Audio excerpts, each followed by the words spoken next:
Hello everyone, তোমরা সবাই কেমন আছো? আশা করি তোমরা সবাই খুব ভালো আছো। আমিও কিন্তু বেশ ভালো আছি। সকাল সকাল ঘুম থেকে উঠে পড়েছি, এখন ওই 8টা মতো বাজে। ঘুম থেকে উঠে সমস্ত কাজ বাজ করে ফেলেছি। আর কালকে রাত্রে একটু জানো তো চিকেন নিয়ে এসেছিলো, সেটা ফ্রিজের মধ্যে রয়েছিল। তো সকালবেলা ঘুম থেকে উঠেই আগে ফ্রিজ থেকে বের করে রেখেছি যাতে বরফটা গলে যায় চিকেন থেকে। এরপরে রান্নাবান্নাও রয়েছে। তারপরে দেখো কোনো ভিডিও শ্যুট করা হয়নি। সকালে জলখাবার কী খেলাম, এটা 11টা মতো বাজে। ছেলেকে একটু পেঁপে কেটে দিয়েছি। সকালে জল খাওয়ার পরে কিছু না কিছু ওকে একটু কেটে দিই, ফল যদি বাড়িতে থাকে। ওই যে তোমাদের বললাম না যে চিকেনটা বরফ গলাতে রেখে দিয়েছি, এবার দেখো রান্নাঘরে চলে এসেছি রান্না করার জন্য। আমি কিন্তু এইভাবে চিকেনটা রান্না করি। প্রথমে চিকেনের মধ্যে সব কিছু মশলাপাতি দিয়ে, কাঁচা পেঁয়াজ, একটু মির্চি, আদা রসুন বাটা, একটু কাঁচা সরষা তেলও দিয়ে একটু ঢাকা দিয়ে রেস্টে রেখে দিই। তারপরে কড়ার মধ্যে একটু ফোড়ন দিয়ে আবার পেঁয়াজ দিয়ে ওই ম্যারিনেট করা চিকেনটাকে দিয়ে ভালো করে কষে কষে যতক্ষণ না তেল ছেড়ে আসে চিকেনের গা থেকে, তারপরে কিন্তু গরম জল দিয়ে দিই। খুব ভালো করে কিন্তু কষতে হবে, তাহলে কিন্তু খুব খেতে খুব সুন্দর লাগবে। এইভাবে কিন্তু তোমরা রান্না করতে পারো। একটা দেখবে দেশি যেমন মুরগি রান্না হয় না, একটা যেমন গন্ধ বেরোয় দেশি মুরগি থেকে, সেই রকম কিন্তু খেতে লাগবে। যেহেতু কিন্তু এটা দেশি মুরগি নয়, এটা কিন্তু পোলট্রির মুরগি, কিন্তু স্বাদটা কিন্তু পুরো দেশি মুরগির মতোই পাওয়া যায় এইভাবে রান্না করলে। আর খেতে কিন্তু খুবই সুন্দর লাগে।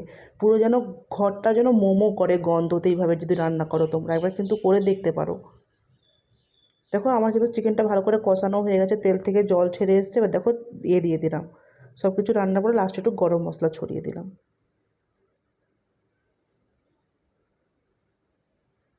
তারপরে চলো একটু ধনে পাতা দিয়ে দিই। বাস আমার চিকেন রেডি। কেমন হয়েছে রেসিপিটা নিশ্চয়ই আমাকে জানিও কমেন্ট করে। চলো একটু তাহলে ঢাকা দিয়ে রেখে দিই, তারপরে তোমাদের সামনে আসছি আবার। তোমাদের সাথে তো চিকেনের রেসিপিটা শেয়ারই করলাম। তারপরে দেখো খাওয়া দাওয়া করে একটু ঘুমিয়ে গেছিলাম। তারপরে দেখো এই এখন 4টে মতো বাজে, ঘুম থেকে উঠে পড়েছি। তারপরে জানো তো প্রচণ্ড খিদে পেয়েছে। সেই ভাত খেয়েছিলাম তো 1টা মতো বাজে। তো হাজব্যান্ড বললো কি একটু ডিম টোস্ট বানানোর জন্য।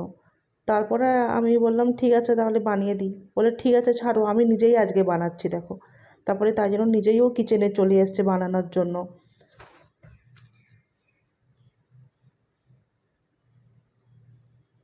আর এইভাবে যদি মাঝে মাঝে যদি হাজব্যান্ডরা নিজের হাতে যদি বানিয়ে খাওয়ায়, খুব ভালো লাগে বলো, তাই না? আমরা তো সবসময় মেয়েরা রান্না করি কিচেনের মধ্যেই। আর ছেলে মানুষ যদি কিচেনে আসে, তার মানে তো বুঝতেই পারছো কিচেনের কী যে অবস্থা করে, সে বলে বোঝানো যাবে না। এখান করার জিনিস ওখানে করে ফেলে, পুরো কিচেনটাকে একদম নোংরা করে ফেলে, পুরো গ্যাসটাকে তেল টেল ছিটকে এসে কী যে অবস্থা। আমরা কি করি, রান্না করতে করতে একটু একটু পরিষ্কার করতে থাকি। কিন্তু আর ছেলে যাই হোক, করে খাইয়েছে এটাই সব থেকে, পরে না হলে পরিষ্কার করে নেবো তো কী আছে বলো। ও যে নিজের থেকেই করতে চাইলো, আমি এটাতেই ভীষণ খুশি সত্যি। আর জানো তো ডিম টোস্ট যে বানিয়েছে, একদম মনেই হয় না যে এটা ডিম টোস্ট। মনে হয় যেন কি ডিমটা আগে আলাদা করে ভেজে নিয়েছে আর ব্রেডটাকে আলাদা সেঁকে নিয়েছে। যাই হোক, কিন্তু খেতে কিন্তু খুব ভালো হয়েছিল।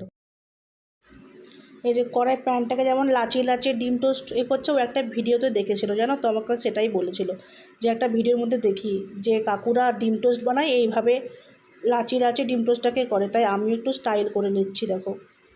যেহেতু আমি কোনোদিন তো রান্নাবান্না করিনি, কিন্তু এটা খুব কিন্তু ভালো করতে পারি দেখো, এটাই বলছিল আমাকে। দেখতে পাচ্ছ তো, মনে হয় যে ব্রেড ওপরে একটুও কোনো অমলেট লেগে আছে। সে যাই হোক, বানিয়েছে এটাই বড় কথা। চলো তাহলে হাজব্যান্ডের বানানো ডিম অমলেটটা একটু খেয়ে বলি তোমাদের কেমন হয়েছে। চলো, তার আগে আমার ছেলেই তোমাদের রিভিউ দেবে কেমন হয়েছে, দেখতে থাকো। टेस्टी है। कौन बनाया? पापा।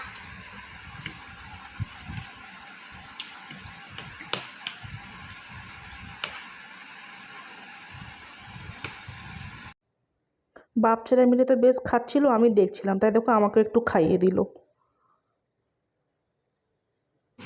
यार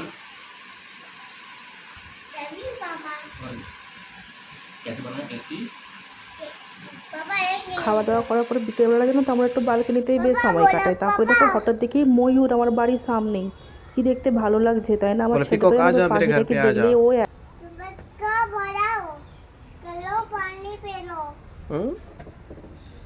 चलो पिकॉक आ जाओ मेरे घर पे।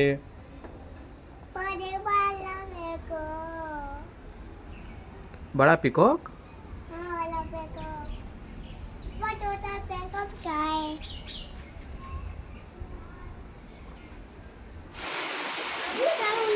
कहाँ नहाने जाओगे? शाम हो गया ना, अभी नहीं नहा।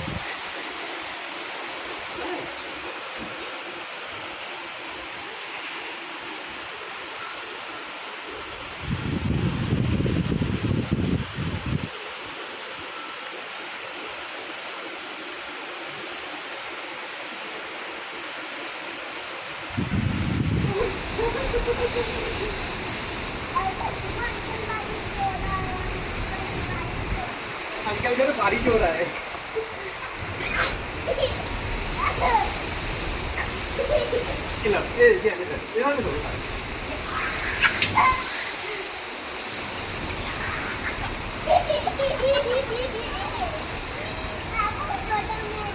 पैर सीधा करो, पूरा पैर सीधा करो, पूरा पीछे पीछे पीछे पीछे पीछे करो।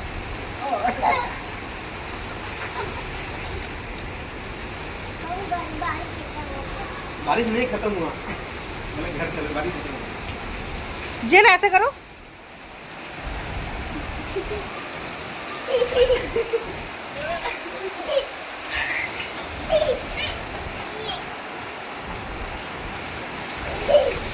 एक फोटो तुम दिखे दो, ये ना।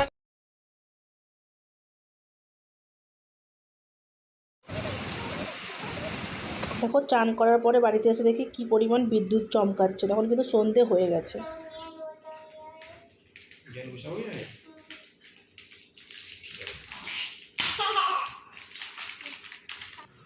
বৃষ্টি হচ্ছে মানে সন্ধ্যাবেলা একটু মন চায়, তাই না? একটু পকোড়া, 1 কাপ চা খেতে। তাই দেখো কিচেনে চলে এসেছি পকোড়া বানানোর জন্য। বেসন, কর্নফ্লাওয়ার, হলদি গুঁড়ি, লঙ্কা গুঁড়ি, জিরে, ধনে সব কিছু দিয়ে জল দিয়ে ভালো করে ব্যাটারটাকে মিক্সড করে দিলাম চামচের সাহায্যে।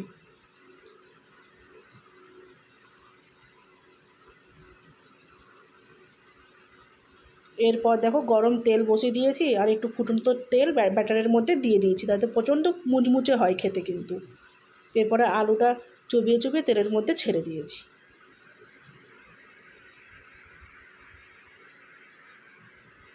এই দেখো আমার কিন্তু পকোড়া রেডি হয়ে গেছে, সাথে 1 কাপ চা। কেমন হয়েছে ভিডিওটা আমাকে নিশ্চয়ই জানিও কমেন্ট করে। চলো তাহলে খেয়ে নিই। এরকম বিদ্যুৎ চমকাচ্ছে, সাথে বৃষ্টি আর চা, পকোড়া, কি ভালো লাগে তাই না? চলো তাহলে খেয়ে নিই। আজকে আমার ভিডিওটা এখানেই শেষ করছি। ভিডিওটা যদি ভালো লেগে থাকে প্লিজ লাইক শেয়ার কমেন্ট করে দেবে।